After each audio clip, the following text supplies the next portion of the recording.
गुरुजी, मेरा चौथा सवाल ये है कि आप कहते हैं दारू पीना पाप है, चिकन खाना पाप है क्योंकि उसमें जान है। दारू में ऐसी कौन सी चीज मिली होती है कि उसको पीने से पाप हो जाता है? अगर आप पी के कुछ गलत कर रहे हैं तो फिर गलत है लॉजिकली, तो फिर पाप क्यों? और अगर दारू में नशा चुकी होता है, अगर वो पाप है, तो फिर तो पुड़िया खाना, सिगरेट पीना, सारी चीजें पाप में आ जाएंगी। ये पाप अलग विषय है, अभी मैं समझा देता हूँ आपको। जब हमारा देश गुलाम था जी, तो एक अंग्रेज ने एक पंडित जी की कनपटी पे बंदूक रखी और अंग्रेज ने कहा, ये पंडित जी यहाँ आओ, तुम बड़े पुजारी हो? हाँ पुजारी हूँ। हिंदू हो? हाँ। आज मैं तुम्हें गोली मारूंगा। पंडित जी बोले, क्यों मारोगे? बोले, आज 4 चीज़ें तुम्हारे सामने हैं। अंग्रेज ने 4 चीज़ें पंडित जी के सामने रखी। पहले, पराई स्त्री ला के रख दी, तुझे आज इसके संग रहना है। दूसरा, मांस रख दिया, आज तुझे मांस खाना है। और तीसरा, ढेर सारा सोना रख दिया। इतना सोना तो रोज भीख मांगता है ना, ले जा सोना। चौथी, दारू रख दी, शराब। इन चारों में एक चीज़ तुझे लेनी पड़ेगी, नहीं लेगा तो गोली मारूंगा।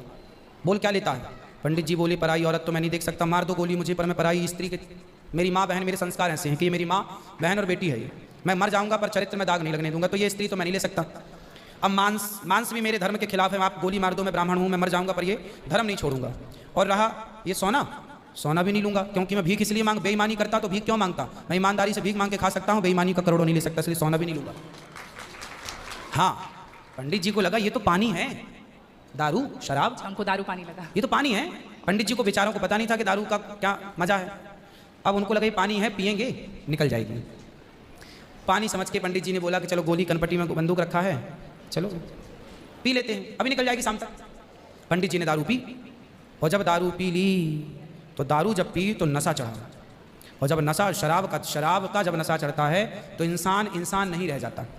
शराब आपके मस्तिष्क को, आपके सोचने विचारने की क्षमता को शून्य कर देती है, माइंड को शून्य कर देती है।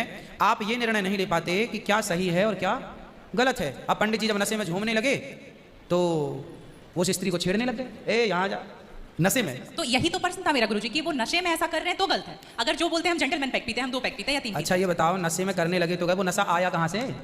शराब जहाँ से आया वही तो गलत है। नहीं, तो सारे फसाद की जड़ तो वही है। गुरुजी, जब ज्यादा पी ले रहे हैं तो ऐसा हो रहा है, जो कम पी रहे हैं और ये कह रहे हैं कि कम पीने से ऐसा नहीं होता, आप ज्यादा। हमारे यहाँ 5 महापाप गिनाए हैं शास्त्रों ने जी। 5 महापाप, उनमें से एक शराब है। शराब है, हाँ। शराब को महापाप इसलिए कहा गया है, ये बुद्धि भ्रष्ट, शराब पीने वाली की बुद्धि सात्विक नहीं हो सकती।